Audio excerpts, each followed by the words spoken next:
Well, it is once again my great pleasure to MC the event tonight. My name is Cameron Louie. I'm one of the board members at POG, along with, I think we got most of them here. We got Charles, Cynthia, David, Tenny, Stephen, Lisa, and customarily, we just begin with a few thanks and little notes for you all. So just for anyone who hasn't attended a POG reading before, we usually do approximately 15-minute Q&A after the reading, although those have been known to run a little long.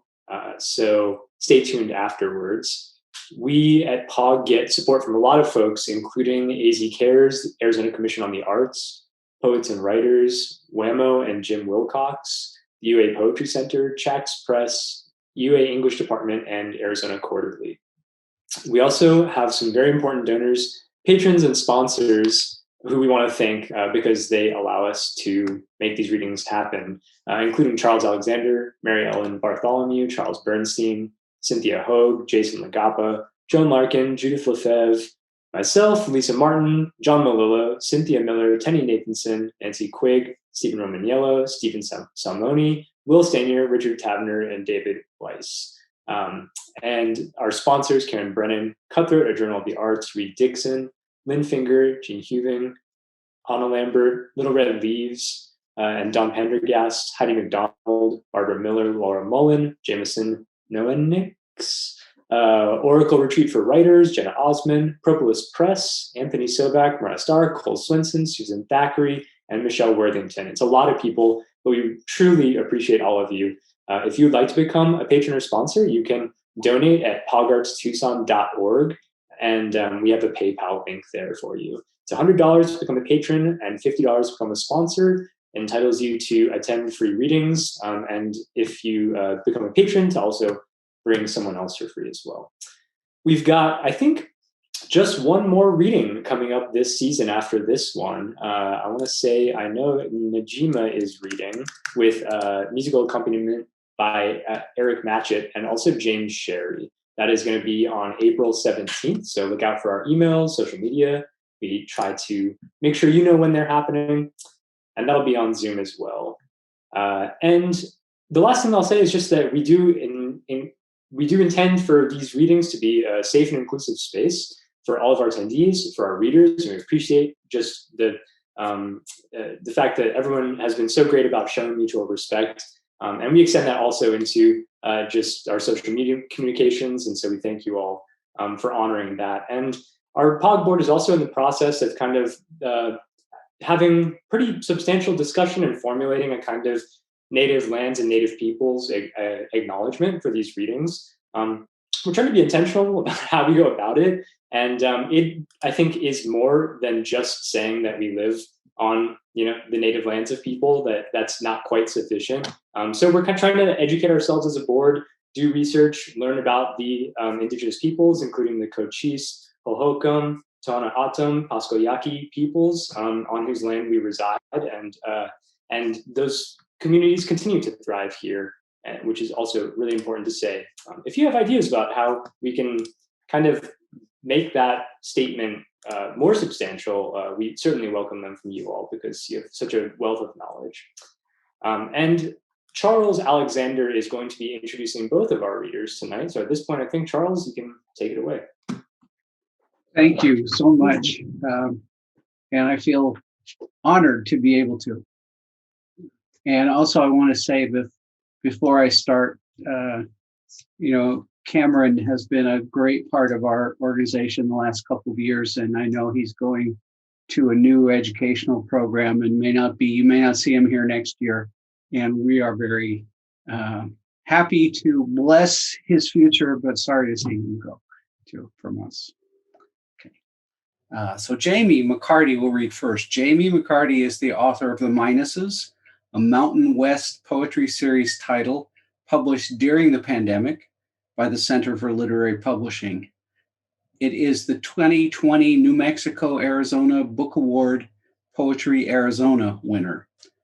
She is also the author of 3 chapbooks of poetry, including Mind of Spring from the Vallum chapbook series, which won the Vallum Chapbook Award. She's former executive director of Tucson Poetry Festival from 1996 to 2005, a long run here, and I can tell you that is a big job. She currently teaches poetry and writing at Simon Fraser University in Vancouver. As co-founder and editor of the online poetry journal, The Maynard, she elevates the work of other poets and artists. Her own work has been supported by Arizona Commission on the Arts and British Columbia Arts Council, by residencies at the Mabel Dodge Lewin House and Banff Center, by Pushcart Prize nominations, and by the tireless editors of literary journals such as Beloit Poetry Journal, the Capilano Review, Interim, and Volt. Jamie Macarty lives and writes very much in the world you and I also occupy, one in which we entangle with each other, have mutual responsibilities, give incredible gifts, yet don't always treat the other or even oneself so well. In The Shelter, she writes so that we might, quote, see us as living, not always being destroyed by men we help make, unquote. Meals are gifts, spaces are gifts, togetherness is a gift, yet resilience is required through the harshness for which we are collectively culpable toward the communal meals and flower pots. Shelter is literally a women's shelter, yet is also what we can and must offer each other. There is no avoidance of the world in Macarty's work, that world which may be disgraced and marked by serial killing and be in need of painkillers. Yet there is also a mind intent on salvaging what is of use, a practice that will bring us tiger stamina to survive, a certainty that we are and can be, though perhaps a burning fragment, still a fragment, quote, in the menagerie of the surviving world. And those, there were some quotes from Endangered Species by her in that paragraph. Macarty has spent considerable years in the Sonoran Desert, where she still makes her home for at least part of the year, and she understands the wonders of place, as in Desert Distances when, quote, she steps through a door, creosote, volatilized by rain, which is a complex wonder indeed. One constant in her writing, which seems to embrace her sense of place, literal and metaphoric, is a persistent dwelling in and within the sounds of language, sometimes expressed in a marvelous consonantal barrage of alliteration. Quote, each time, timekeeper, your timetable, tincture, tinderbox, her feet, footbridge, and footnote, walk a citadel, a circus circumstance. I think we are fortunate tonight to walk our ears and minds in her particular circus circumstance. Please welcome Jamie Macarty.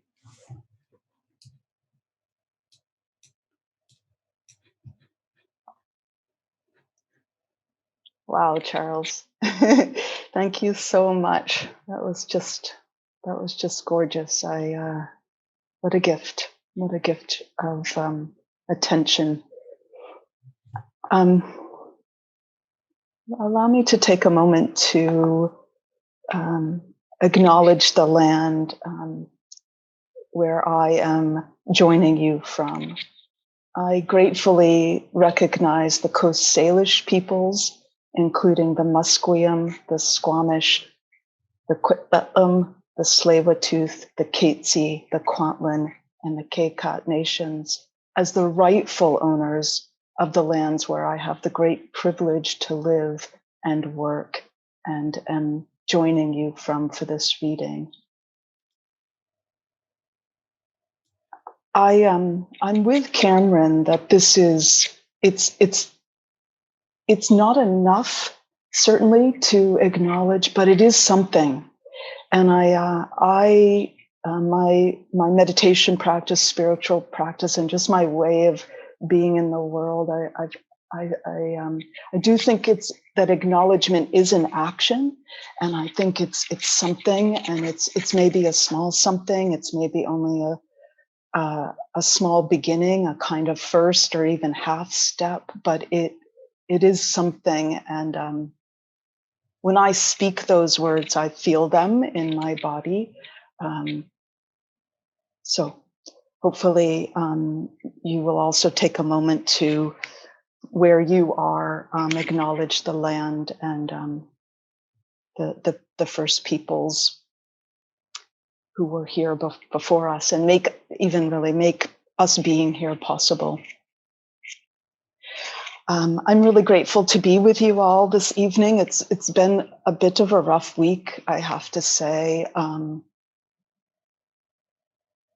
thinking particularly about the gun violence, the violence in Atlanta, and particularly against women.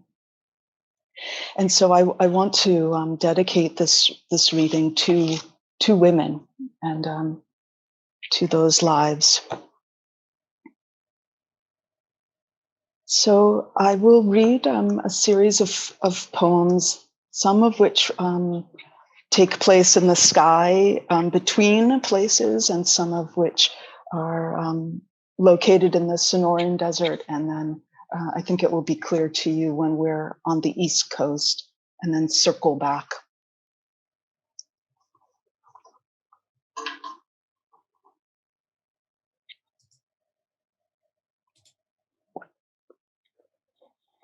Flight hours. Contained within plane's suspended trajectory, we souls aboard are the what above. Our air world inverted, though still upright, shrinks to one tiny anteroom where we share a fate. Hours into the flight, cries of children rise. Too much air beneath their dangling feet. Kept from heaven, kept from earth, I come and go from myself as I am. I will not return. Cloud curds incline mouth to window, flying through clouds. The mind doesn't search rabbits or whales. Between what is called back and what comes back involuntarily, the truth of what I admit. With only so far to go, I capitulate. Stratospheres brilliant to abashed blues, fields tillage patterns, circuitous, one way, or casting. If I could see flowers, I would not know what name to give them. Sun's gigantic hand setting blinds like a Morse mirror, signals SOS. If I turn away, I won't remember this color, bruises imitate. My seatmate's an intermediary, relaying words between worlds. If you were he, you might do the same.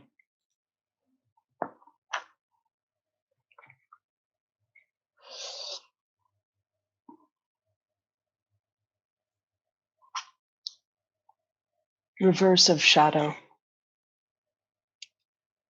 Why are we not in the dark, the secret room, learning to be tender? Music plays whether we dance or not, whether a light is on or off. Do I know when to turn my back on what I previously trusted? Shade is not meant to hide, but to illuminate the other. As soon as I talk about what is not here, the passion of it arrives. Brave light, reverse of shadow. I cannot say who you are without saying who I am. More than anything, let us lower our words. Let us get down on our knees and not ask.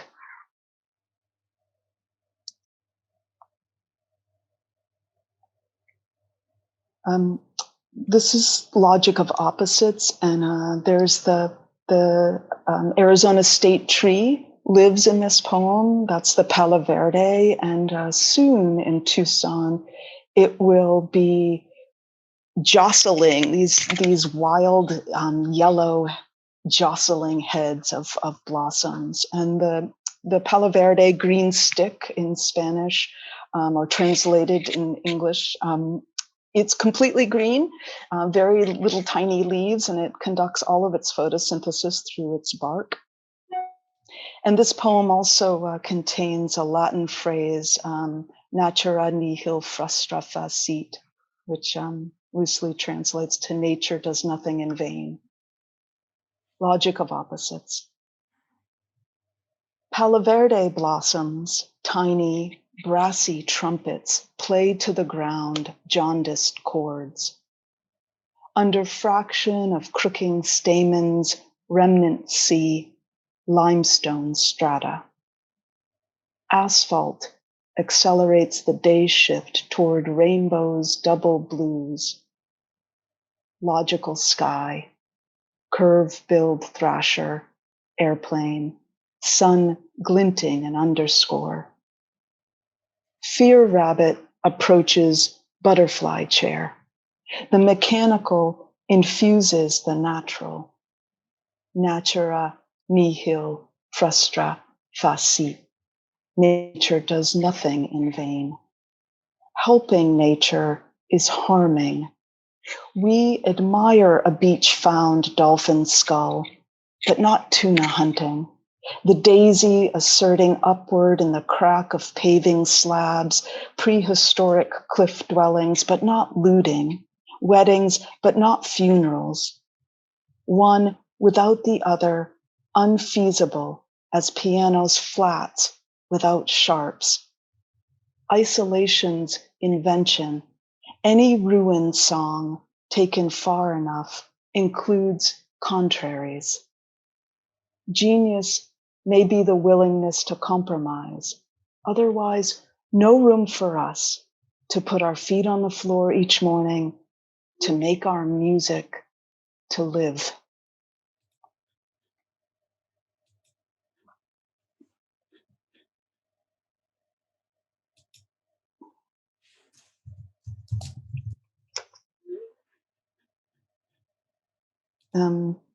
Within this poem, the monsoon, which occurs during the summer months in the Sonoran Desert, these really intense flash storms, full of color and drama. Sometimes rain, sometimes not. In this case, yes. Thin attachment.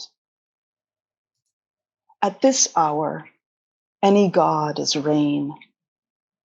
A woman pulls plastic from a dumpster, holds it up to her body to see if it fits.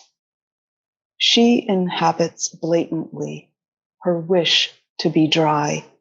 The rain inhabits its falling. My car inhabits the street. The wind winds the woman wrangling the plastic. A gull of newsprint scuds the fogged windscreen, veers me to a halt. My steering wheel, hands at 2 and 10, her shopping cart filled with clothes and wet cardboard. Morning's thin attachments. On the street of beggars, a monsoon wealth.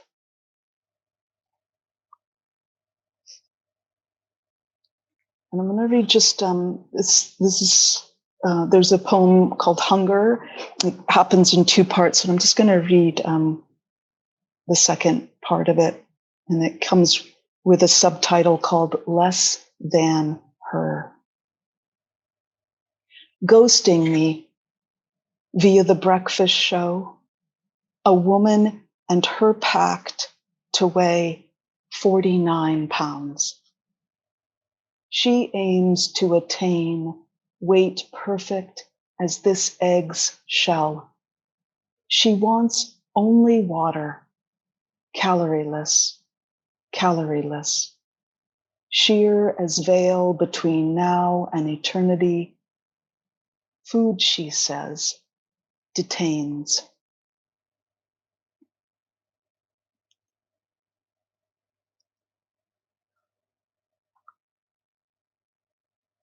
Dedication to subtraction, to being taken and being taken from, to be an integer, a thorn snagged single strand of hair, wavering in the mathematics of withdrawal.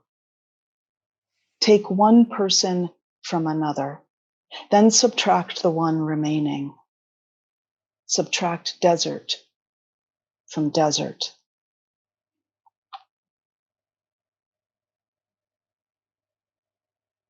Door ratio. Not seeing the door, feeling it, like day's incessant sun batters mountains, powders extrusive ledges. Consigned to haze, the door bides time. What you say is our future is your future. I am your time to go now. Rectangular conduit, the door conveys right angles of dismissal and egress. The door refuses and accepts, accepts and refuses. Through the last day of the year, you call to come back, then change your mind again. I blank the word for it. The door, a set jaw trap. Things are not what they seem. Things are what they are.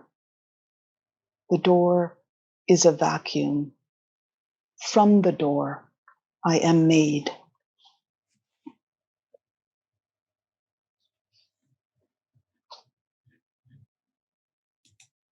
Okay, so we've traveled to the East Coast. Subway. The amputee shaking coins in a cup, the stench, the token, the turnstile. Artificial light blanching the platform. Rush hour. E-train jostles commuters in standing room only, sweat and saliva.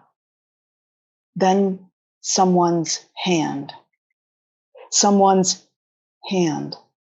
Who could tell whose? For the crowd becomes a place, a hymn.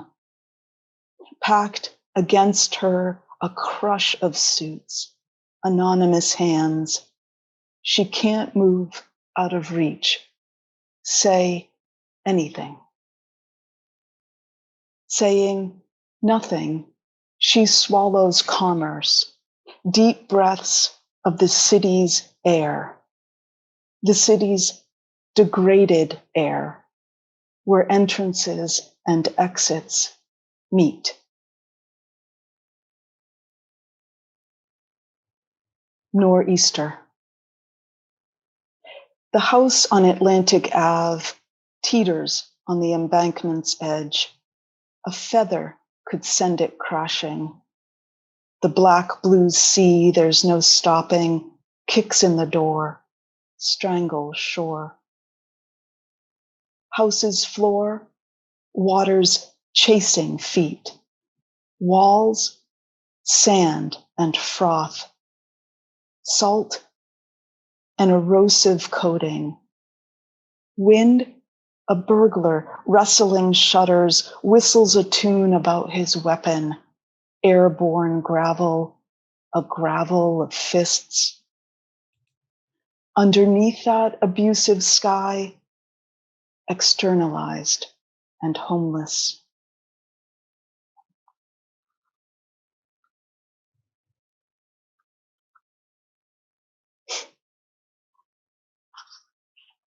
Related sequence. Pigeons perforate the ground. Dust won't hold together by itself. Wind bangs its head against the door. Trees don't know anything. The telephone, an abortion.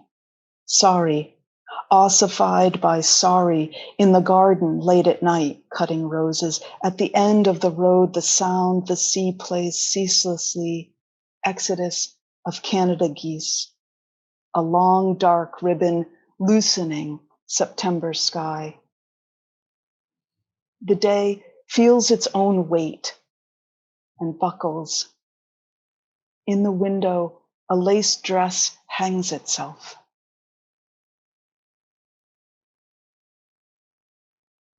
Epilogue.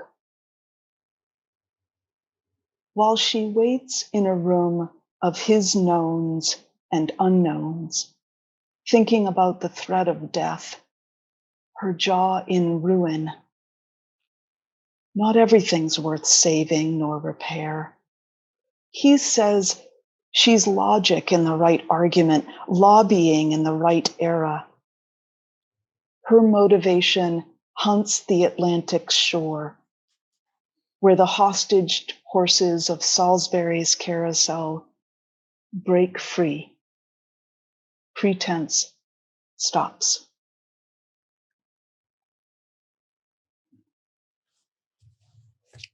Family. Beaten once, she went back for more. The bruises raised in her necessity. She believed in withstanding. The EMT called her name, called her back from wherever those blows sent her. The detective encroached, camera focused, throttle marks strangling her throat. The purple purpling, her skin an eddying boil. Her face so swollen, her daughters couldn't recognize her. We perpetrated none of the revenge. What she lost stayed lost.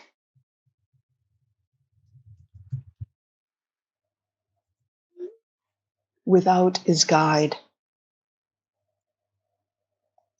This is no love song. We live as an image. Once the word demean replaces desire, once the word departure replaces desire, the will not gesture cultivates our lips. We wander a less bound climate. Time's constituents obtain full rights. The candle qualifies as anything. He'll put a match to kerosene, or she will. Across my blood supply, she references unbuttoning, or he does. They rescue in bed covers. In crow light, a transparency unveils him, unveils her. My skin outward like intercepting leaves. Without is guide. The will not gesture cultivates their lips. I am not telling a story. I am repeating how I feel. My skin outward like intercepting leaves. In the throttle climate, the knife and fist climate, after lovemaking, everyone is sad.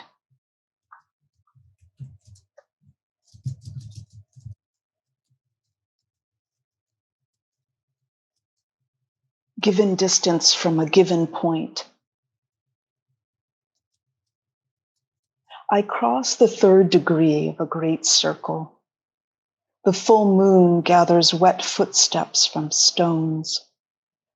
At night, gravity defines silences between oceanic miles. By the time waves replace themselves or the cockle shell split scars my palms exactly like wings, the stars seated in the dark pass our lives across the table. I dreamed him invisible in 1,000 places. Night played remorse. I witnessed a woman torn from her bicycle. That woman no longer blackbirds.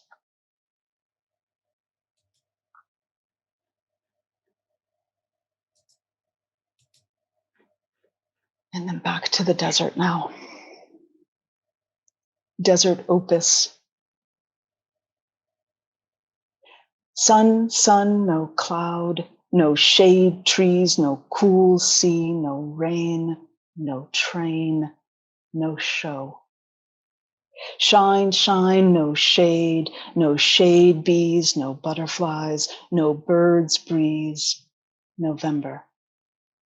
Sun, sun, no dark, no moon, no dawn, sun, sun, high noon, no morn, maroon, no proper time of day.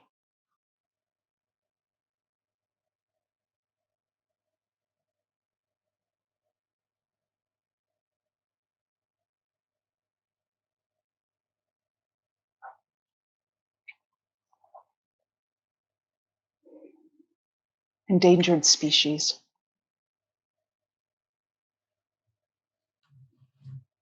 Haze of pink light, desert microburst, pearl hail pelts human bodies and industrial machinery contiguous with meteorologists' heat liberating weather.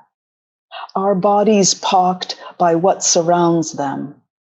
A snippet gains no more depth. In this mecca of eroticism, a tiger skeleton marinates in an aquarium. The dark tonic said to supply tiger stamina. For thematic coherence, follow the grail of wine bones. The liquor affects desire, not ability. With undainty haste, always yes and no. The illicit thing, partial. To pull certain themes together, the new century's new couple enters late. Zinfandel on their cheeks. Accretion of context, not meaning. The division flimsy, connected to other such moments, implicated in the world's disgraces. Denouement at the serial killing of rhinoceros and seahorses, ode to the demand for aphrodisiacs and medicine no stronger than aspirin.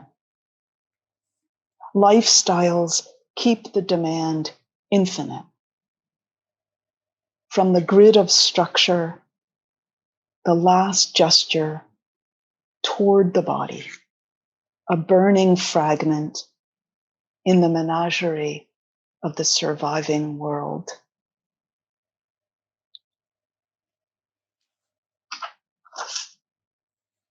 Thank you very much for your attention. Thank you. Thank you, Jamie. It was lovely. And everything I thought while reading through that work was just made beautiful there. Thank you. Thank you. Okay, so we're moving on. JEANNE HEUVING is the author of Mood Indigo from Selva Oscura Press and co-editor with Tyrone Williams of Inciting Poetics, Thinking and Writing Poetry, which is the Recencies Series of the University of New Mexico Press in 2019. Her sequel to Mood Indigo, Brilliant Corners, will come out from Chax Press in 2021. I cross my fingers on that one. The Transmutation of Love and Avant-Garde Poetics was in the Modern and Contemporary Poetics series from U of Alabama Press. Her cross-genre book, Incapacity, from Chiasmus Press, won a 2004 Book of the Year award from Small Press Traffic. Other books include Transducer from Chax in 2008 and Omissions Are Not Accidents, Gender in the Art of Marianne Moore from Wayne State University in 1992. Her recent poetry and prose appears in the following collections and journals: Dispatches from the Poetry Wars, Hambone, Lute Drum, Golden Handcuffs Review, The Fate of Difficulty in Contemporary Poetry, Paideuma, Resist Much, Obey Little, and Solidarity. She's a professor in interdisciplinary arts and science at the University of Washington, Bothell, and is on the graduate faculty in the English department at UW Seattle. She founded the MFA in Creative Writing and Poetics at UW Bothell and served as its first director. She has received grants from the Fulbright Foundation, National Endowment for the Humanities, Simpson Humanities Center, and the Beinecke Library at Yale. And all that is great, and it doesn't even begin to say, in this context she has made of writing, creating opportunities for others, community building, what a wonder she is in the contemporary poetry world in a way that I know I have benefited from personally, and many others have. Heuving writes about love in a holistic, inclusive way. Certainly sexual love, but also a broader, fuller conception of the possibilities of love. In both her critical book, The Transmutation of Love and Avant-Garde Poetics, and in her poems and hybrid creative works. She believes that writers have not only the power to transform minds of readers, but that by forming their poetry through sexual love, they can, as she says, shift the formation of love, which brings into being the creative capacity to alter meaning itself. To me, this extends what such writers as H.D., Robert Duncan, Julia Kristeva, and even Freud have spoken about with regard to disrupting and opening our possibilities for new thinking, new transformations. Think of H.D.'s jellyfish moments, Duncan's sense of permission, Kristeva's Cora, Freud's uncanny. Heuving sees such transformations as possible, not only in what we conventionally conceive as love writing, but everywhere. For example, in an indigo bath of fibers, which she denotes as almost a living creature that reacts swiftly and implacably to any disruption that may occur during the dyeing process. Such disruption here is sensual and procreative. In her most recent book, Mood Indigo, she speaks of conveying a mood which can, quote, consume the populace as dye penetrates a cloth. In doing so, she establishes a dynamic of sexuality between her work and anyone coming into contact with it, anyone who may be penetrated by the mood of it. Words, too, in Heuving's work are matters with a propensity to interpenetrate. In the last numbered section of Mood Indigo, those words are synchronism and synthesis, which telescope together become syncresis. Music makes use of syncresis, as does film, and, quote, aphrodisiacs create a syncresis of sex, pleasure, and love into stew pots that can overwhelm. I bury my nose in the wafting perfumes and only later come up for air.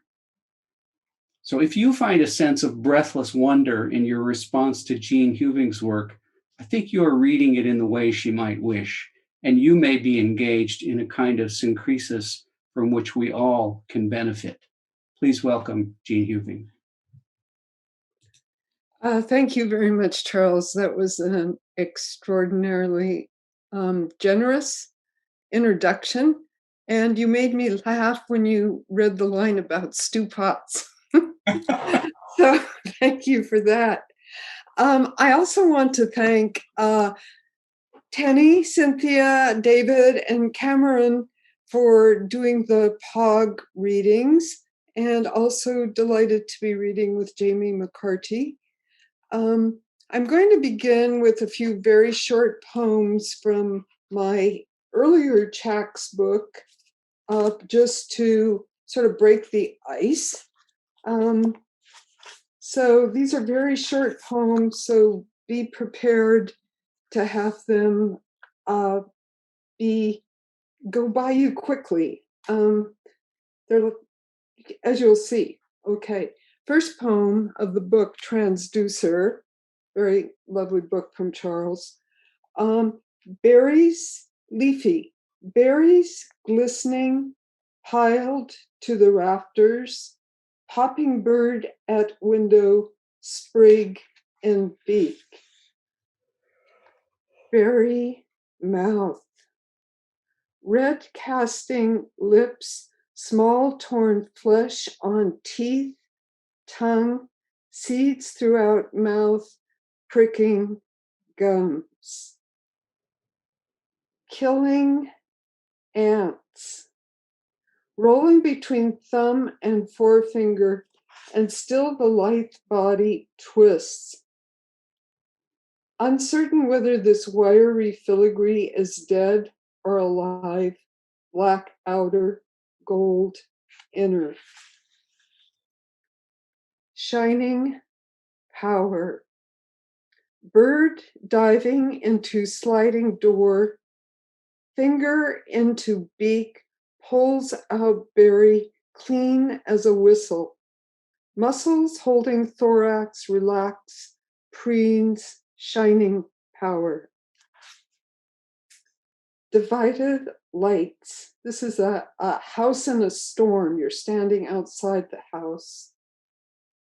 The house, a truck careening, two windows beaming the blown apart world.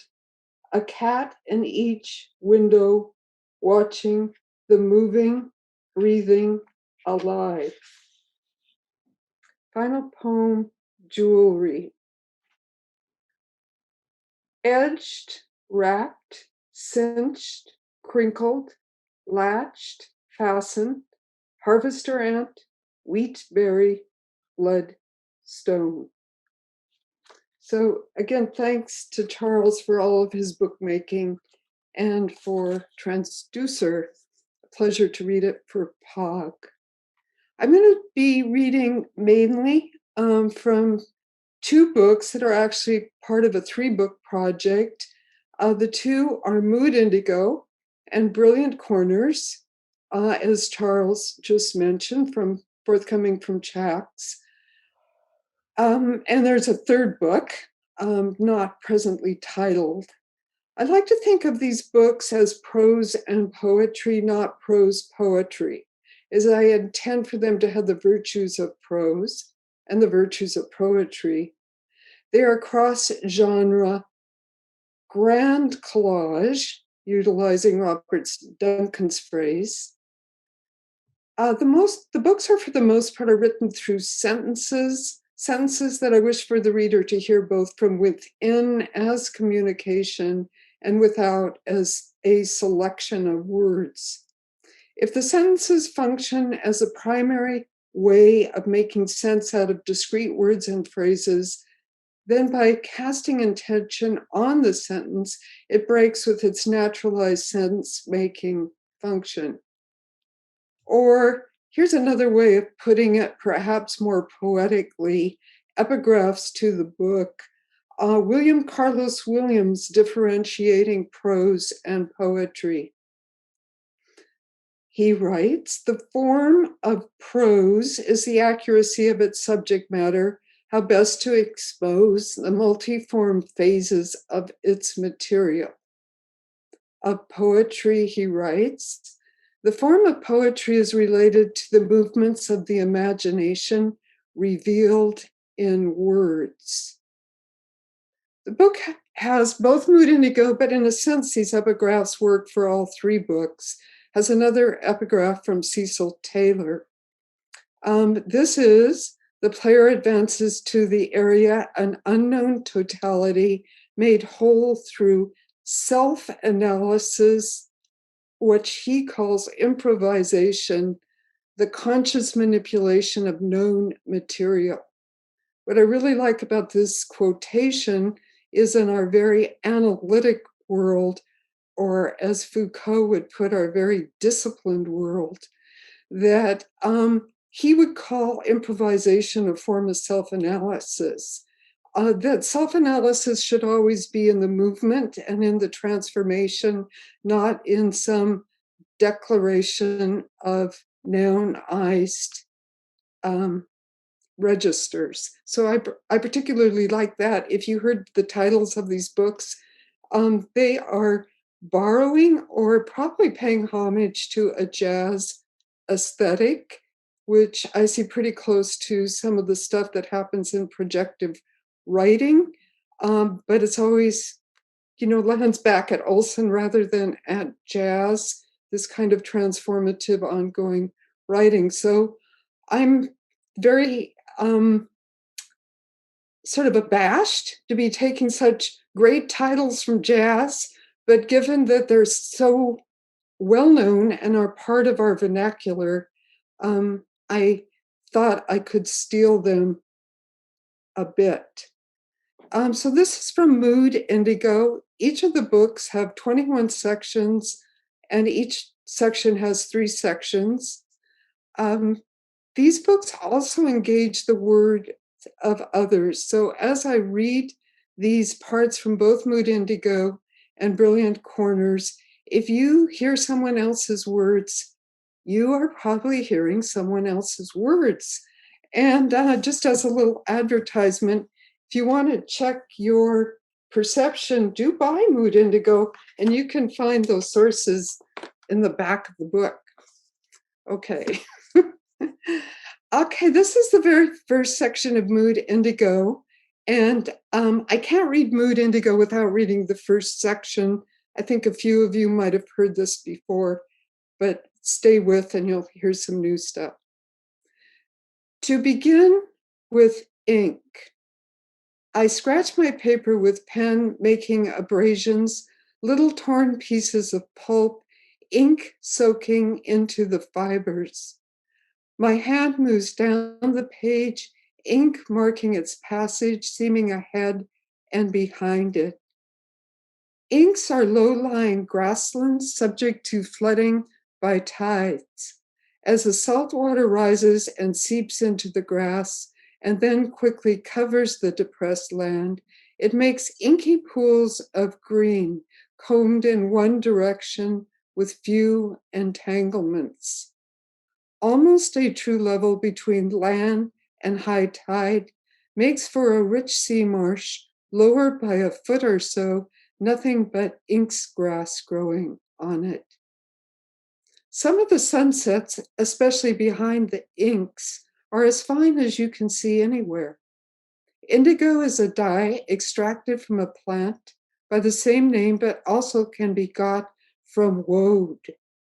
The darkest shade, a kind of blue-black derived from the indigo plant, is the most valuable. Gathered into bundles of stalk, leaves, and flowers, it is mashed in an alkanated vat, submerged under water for several days, the dross then raked out, and the sediment, the sought-after dye, not to be disturbed in the further ladling off of the liquid. Another technique is to make balls of the gathered wood, stems, and seeds and let dry, then macerate into a pulp and mix with water affixed with ash lye or other alkaline additive.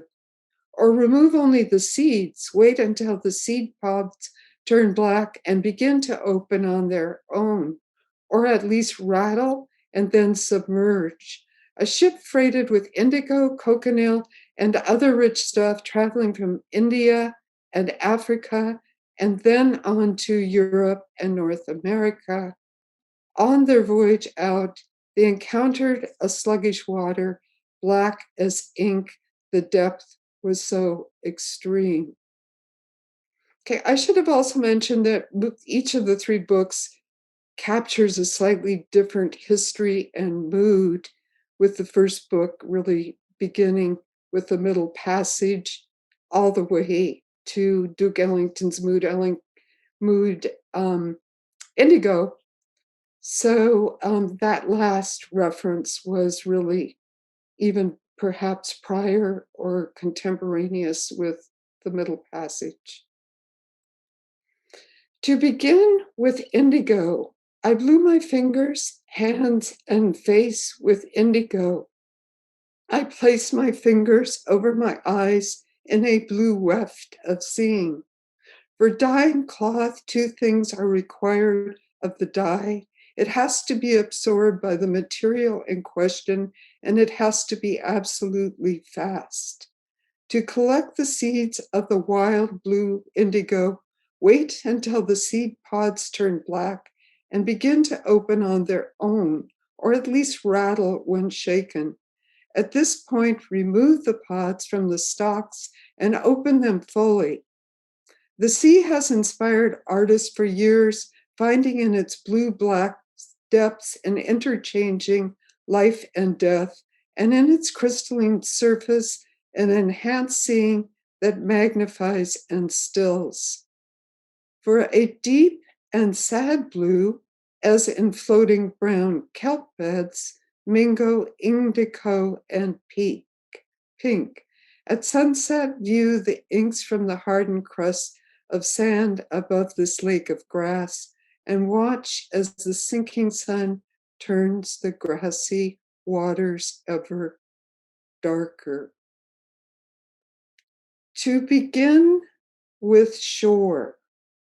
Each of the sections, by the way, starts to begin. So this is to begin with shore. I shore the nap of the fabric.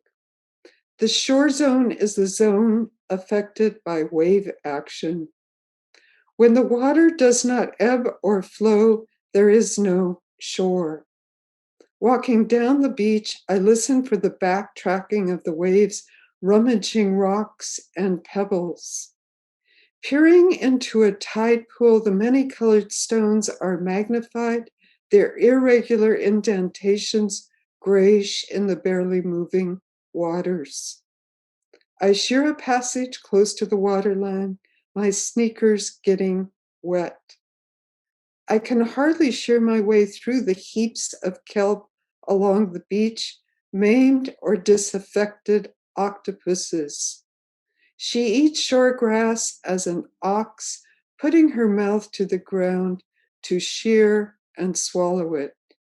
To be sheared from myself as in an asexual cut. Discourse in a therapeutic session is worthwhile insofar as it stumbles on itself or interrupts ongoing thoughts, shearing empty speech. The cut in the signifying chain verifies its unreality because of the subject's arbitrary imposition in it. The syncopation comes down like a blade, a broken claim to connection. The image I get is one of a rickety bridge, sometimes a rickety boat. I drifted off to where it seemed I was being towed into an abandoned harbor. I wasn't exactly a boat, but I felt my anchorlessness as a lack, as an inert, eventually visible pit up from which I floated, looking down on what debris looking into it left. Shore ice is the first to freeze at the start of winter and the last to go in the spring. Further down the shore, long pendant shore grass created a turf of stringy green.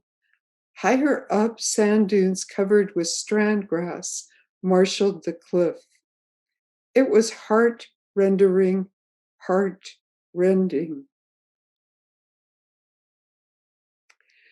To begin with Sea Road. In the 16th and 17th centuries, the number of sea roads greatly increased.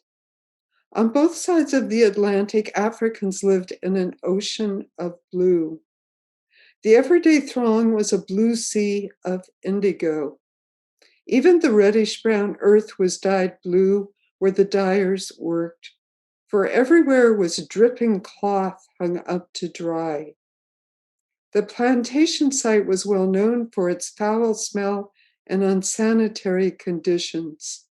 After the indigo were steeped and the liquids drained away, plants were no longer needed. These soggy stems were then just dumped, creating the conditions for disease. The smell was so powerful that working around it was miserable. Enslaved Africans who arrived with knowledge of indigo production could be sold at market for many times more than Africans without these capabilities.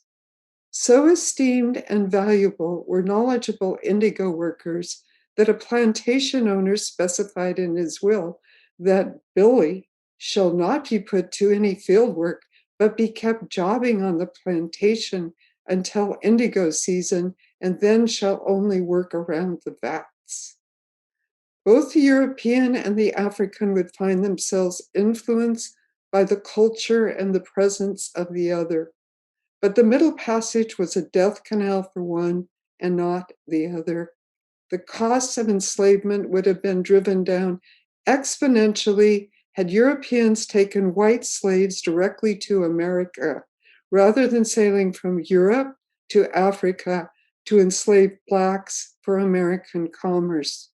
But what whites would have gained in economic value, they would have lost in symbolic value, and it is the latter which structures the libidinal economy of civil society.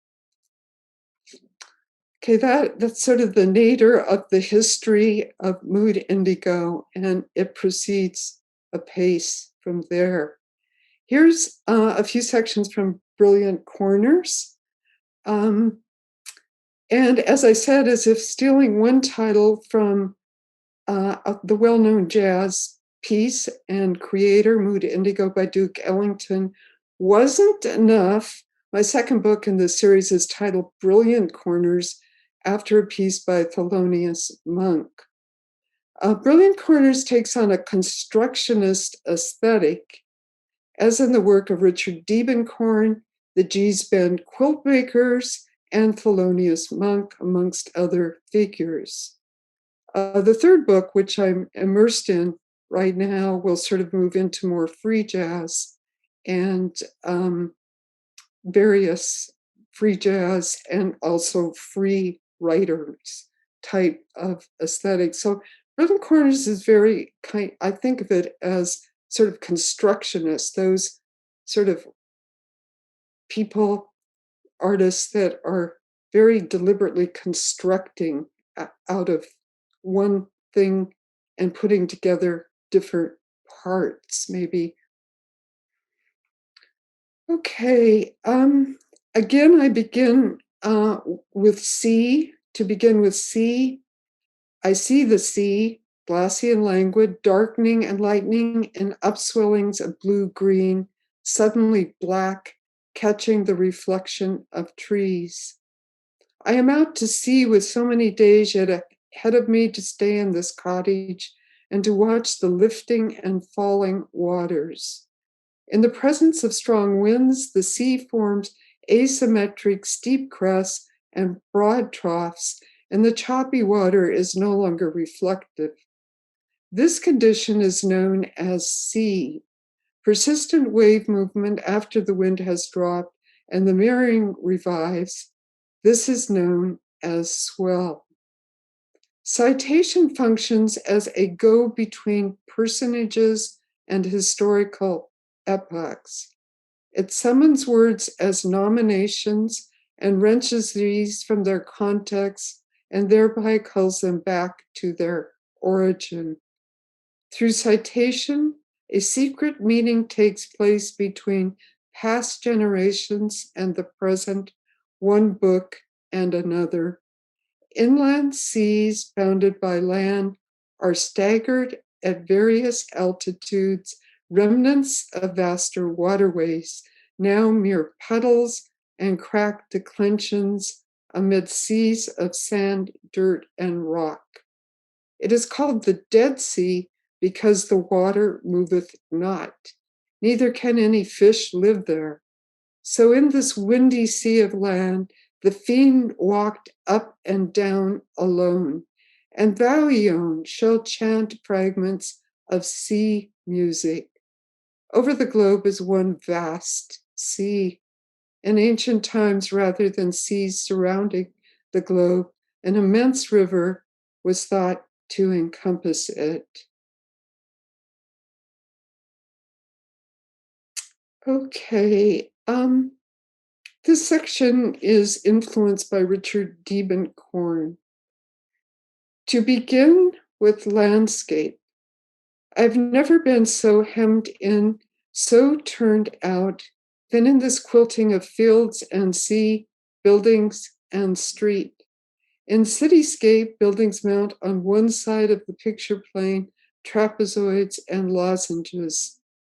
The street narrowing and perspectival semblance gainsays more than halfway up the canvas beside angle fields pushing against its straight edge. Abruptly, a road, a tough rut of gray, dead ends at a strip of blue. Following this line of ascent, I am catapulted into the ocean.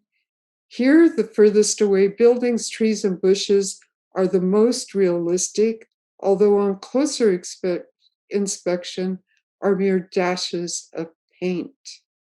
A slur of paint makes for a pole in a golf course, although it could be almost anything. Gray, transparent shadows painted over opaque blocks of color lay on the road and land. I began to feel that which I was really up to in painting, what I enjoyed almost exclusively, was altering, changing what was before me. I look forward with relief to being able to correct, to set things right, and it was with something akin to guilt that I did so in the privacy of my studio. Somewhat later, I realized that the arts of painting, writing, and composing music were intrinsically activities that partake of revision, and that is probably the exception for it not to be true. I like to feel that I'm involved at any stage of the painting with all of its movements, not just a now moment where a superficial grace is available. I felt that what was becoming my painting was a wholesale proposition, and that my initial intent, as well as my intent in the process of realizing it, was reduced to simply making things right. Okay, this is a section on G's bend quilts, and I'm going to cut it so I can read some more on G's bend. To begin with medallion, I medallion my writing with the words of others. A medallion inscribes the heraldry of ancestors on metal, cloth, or paper. In this work clothes quilt with a center medallion of corduroy, strips of faded and stretched denim from bending knees and elbows and polyester blues and browns frame the center block. On the right, double-stitched denim seams with additional marking from the doubled over cloth hold in abeyance the strips on the left where the darker blues prevail. Two small patches patch the bands above and beneath the centerpiece. Everything else is in strips. I'm going to skip a little bit to the end of this. A lot of what I do in this book is I quote the artist at the end of the 3 passages. Well, African languages that crossed the Atlantic were systematically destroyed. Aesthetic preferences and their cultural reach were transmitted visually and orally. Quoting a quilt maker, I have to find a way to do it myself. When I sit down, I got to get into a mind of my own. My daddy plowed fields in those overalls, and I chopped cotton in this dress. For those of you not familiar with G's bend quilts, and they have really been much lauded and compared to abstract expressionism, quite rightfully, and they're quite wondrous. I also have a section sort of on the G's bend socio-historical lands, which I wanted to be sure to get in. To begin with G's Bend. G's Bend is a cluster of black hamlets surrounded by the looping Alabama River and its swamps, sometimes called Alabama Africa. By the depths of the Great Depression, Gee's Bend was as poor as any place in the United States, the price of cotton having fallen by 90% and the net worth of each person less than $4. Gee's Bend was named for its first plantation owner, Joseph Gee, succeeded by Mark Pettaway, owner of land and slaves, and then after the Civil War, only land, which he rented out to Black tenement farmers until it fell into the hands of the robber barons and bankrupt ensigns Adrian Van de Graaf and E.O. Rents. Then came Roosevelt's New Deal, offering the possibility of land purchase and project houses. Housetop quilts with a medallion center were and are far the most popular form of quilts in Gee's Bend, their squares and rectangles opening into rooms and chambers of needs and wants. The absent signatures are many. America Irby, LMA Irby, Mary Lee Bendolph, Delia Bennett, Ari Petway, Jessie Petway, Loretta Petway, Plummer Petway, Annie Mae Young, Nettie Young. The time of year the cotton opens up, we pick cotton. After you finish with the cotton, you go back to quilting. I sit down and hold my hands and I feel bad. I do my quilt pieces and go to sewing and I feel all right. Quilts dress up the house, make it look good. Newspapers on the walls stop up the cracks and keep out the cold. They protect against enslaving spirits, since evil spirits have to stop and reach the words of each chopped up column. I have a mind to quilt. I saw it all as from a distance, as if through an eye made of opera glass. Okay, I'm going to skip one section I thought to read and end with Thelonious Monk. One of his pieces, famous pieces, called Epistrophe. So to begin with epistrophe, give your life to epistrophe, give your faith to epistrophe, raise your hands to epistrophe. To begin the melody in the left hand and pass it over to the right, drum it left, right, spoil it, mischord it, open into a bigger right, left. A carry through on the ring shout circling counterclockwise, and the marching funeral bands of New Orleans with their drums, tubas, and trumpets taken up by that percussive string instrument, the piano. The playing is linear, but the hands are symmetrical, a symmetry doubled into 4 hands when the backboard is a mirror. There seems to be an innate opportunism to the fact of having been born at this point in our evolution, at least, with opposable thumbs. This accounts, I think, for overtones of manipulation. The Latin word hand, you'll remember, is manus, which contend and otherwise complicate the innocence of touch. The name of my piece is Opposable Thumb at the Water's Edge. Graspability is a self-incriminating thirst native to every hand, an indigenous chord from which only the drowned hope to win acquittal. The piece makes use of 2 utility riffs. Whatever beginnings go back to, and an exegetic refusal to be done with desire. We are always amongst and between notes, on the way from note to notes, or notes to note. Our hearing does not remain with notes.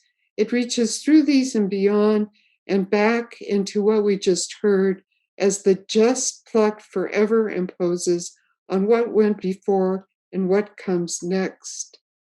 When you look at the keyboard, all the notes are already there. But if you mean a note enough, it will sound different. You got to pick the notes you really mean. A note can be as small as a pin or as big as the world. Thank you.